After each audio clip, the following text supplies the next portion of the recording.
안녕하십니까? 인생의 복잡한 문제들을 말씀으로 단칼에 해결해주는 김종근 목사의 쾌도 남마입니다.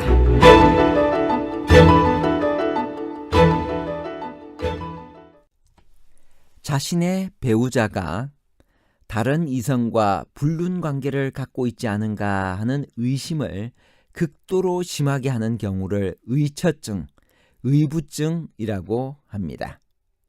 현대 정신의학은 이것을 질병으로 간주합니다. 구약시대에 남편이 아내의 외도를 의심할 때 어떤 법적 심리 단계를 거쳤나요? 외도를 한 남편과 아내 중 누구에게 훨씬 더 강력한 처벌이 내려졌나요? 아내의 정죄를 확인하는 의심의 법을 위한 소재는 밀이었나요? 아니면 보리였나요? 밀과 보리에 관한 복잡한 문제를 하나님 말씀의 가르침으로 명쾌하게 해결해 드리겠습니다. 여성 인권의 악법처럼 보이는 아내의 정죄를 확인하는 의심의 법이란 무엇일까요? 민수기 5장 29절에서 30절입니다. 이는 의심의 법이니 아내가 그의 남편을 두고 탈선하여 더럽힌 때나 또는 그 남편이 의심이 생겨서 자기의 아내를 의심할 때 여인을 여호와 앞에 두고 제사장이 이 법대로 행할 것이라. 동서고금을 막론하고 부부 사이의 신뢰를 흔들며 그들을 괴롭히는 것이 있습니다. 의처증과 의부증입니다. 현대 정신의학은 이것을 질병으로 간주합니다. 그런데 여기 아내에 대한 남편의 의심을 합법적으로 공인하는 듯 하는 법이 있습니다. 이름하여 의심의 법입니다. 아내의 정죄를 확인하는 의심의 법을 위한 소재는 밀이었나요? 아니면 보리였나요? 민수기 5장 15절.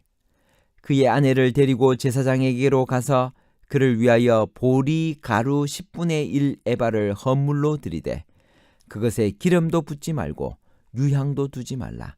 이는 의심의 소재요 죄악을 기억나게 하는 기억의 소재라.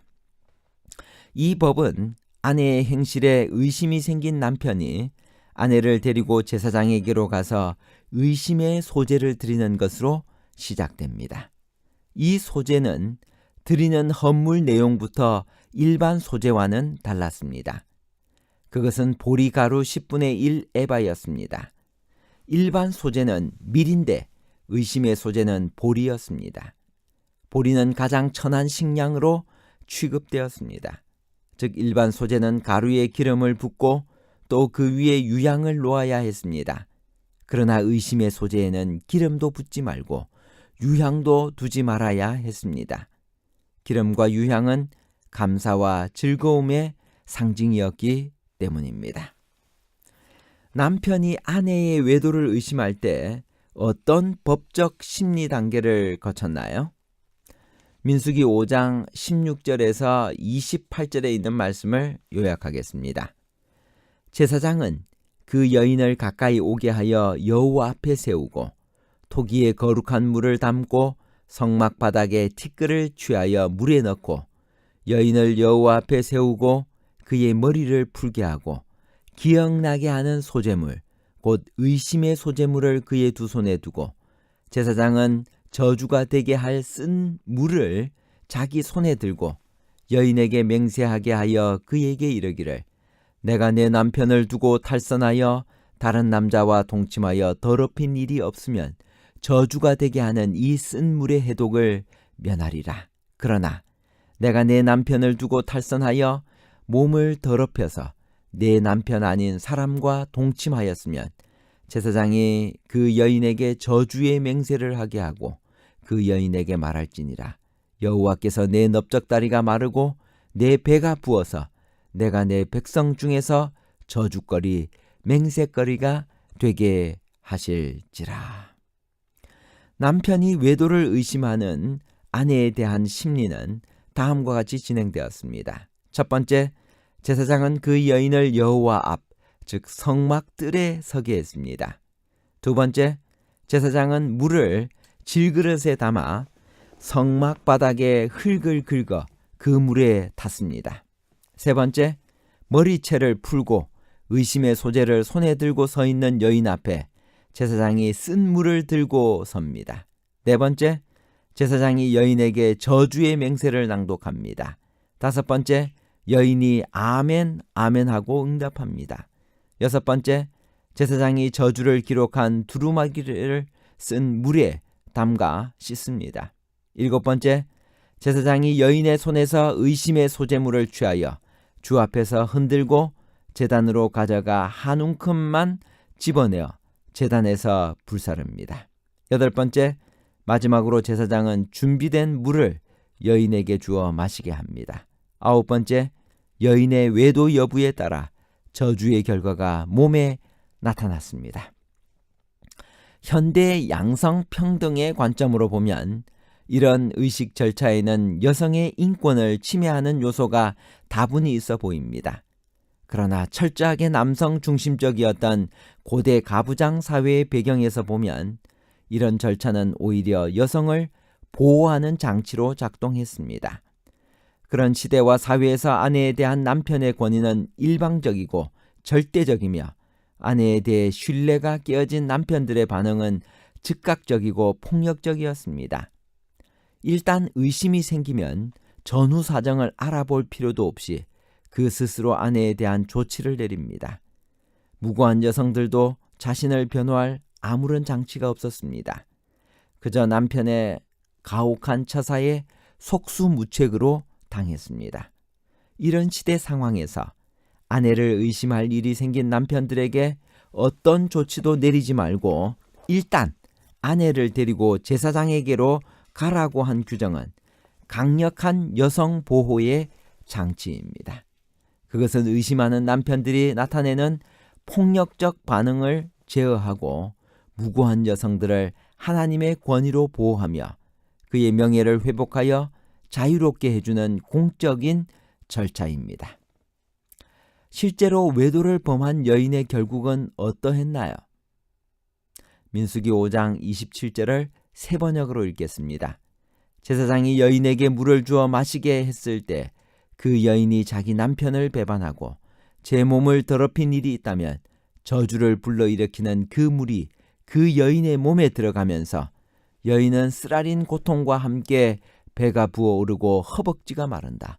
그러면 그 여인은 결의 가운데서 저주받은 자가 된다. 실제로 외도를 범한 여인의 경우는 어떠했을까요? 남편이 소재를 준비하면서 밀가루가 아니라 보리 가루를 드는 순간부터 가슴이 철렁할 것입니다. 그를 따라 제사장 앞에 끌려가 머리를 풀고 저주의 글을 듣고 그것을 빤 물을 마시는 이런 모든 과정 동안 그 여인이 느끼게 될 정신적, 심리적 압박이 어떠할지 충분히 짐작할 수 있습니다. 이런 절차만으로도 여성들의 부정을 제어하는 강력한 장치가 되었을 것입니다.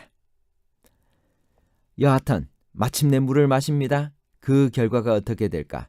대부분의 역본들은 그 결과가 여인의 몸에 즉각적으로 나타나는 것으로 묘사하고 있습니다. 즉 제사장이 선언한 저주대로 쓰라린 고통과 함께 배가 부어오르고 허벅지가 마르는 일이 일어납니다. 정말 그런 현상이 일어난다면 어떻게 가능할까? 현대의학은 마음의 반응이 그대로 신체 현상으로 나타나는 두 가지 효과를 발견했습니다. 이름하여 플라시보 효과와 노시보 효과입니다. 전자는 가짜 약에 대한 믿음이 효과를 내는 긍정적인 경우이며 후자는 그 반대로 생각만으로도 신체의 질병 현상이 나타나는 경우입니다.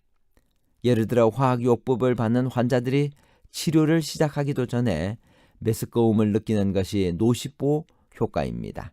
제사장의 저주에 대해 아멘 아멘으로 화답한 여인이 그 쓴 물을 마셨을 때 실제로 그런 현상이 나타날 가능성은 얼마든지 있는 것입니다. 외도를 한 남편과 아내 중 누구에게 훨씬 더 강력한 처벌이 내려졌나요? 레위기 20장 10절.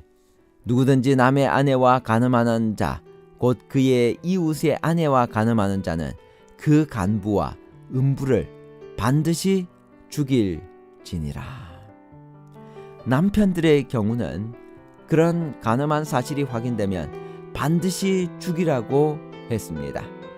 성경에서 외도에 대한 경고는 아내들보다 남편들에게 훨씬 더 강력했습니다. 잠언은 남편들의 외도에 대해 그것은 불을 품은 것과 같고 숯불을 밟은 것과 같으며 분노한 상대의 여자의 남편으로부터 상함과 능욕을 받고 부끄러움을 씻을 수 없게 된다고 경고합니다. 결국 이 규정은 여성들의 인권을 침해하는 것이 아니라 여성의 성적 전결의 의무를 강조하면서도 가부장적 사회에서 여성들을 보호하고 정당화하기 위한 섬세한 장치였습니다. 요한복음 8장에서 간음하다가 현장에서 잡힌 여인을 예수님께서는 어떻게 대하셨는가? 요한복음 8장 11절. 대답하되 주여 없나이다. 예수께서 이르시되 나도 너를 정죄하지 아니하노니 가서 다시는 죄를 범하지 말라 하시니라. 시대의 소망 462페이지. 사람들은 죄는 사랑하면서도 죄인은 미워한다. 그러나 그리스도께서는 죄를 미워하고 죄인은 사랑하신다. 이것이 그리스도를 따르는 모든 사람들의 정신이 되어야 한다. 결론입니다. 첫 번째, 민수기 5장 29절에서 30절에는 아내에 대한 남편의 의심을 일험하여 의심의 법이 나옵니다. 이 법은 아내의 행실에 의심이 생긴 남편이 아내를 데리고 제사장에게로 가서 의심의 소재를 드리는 것으로 나와 있습니다. 두 번째, 아내의 정죄를 확인하는 의심의 법을 위한 소재는 보리였습니다. 세 번째, 죄를 미워하고 죄인은 사랑하는 것. 이것이 그리스도의 정신입니다.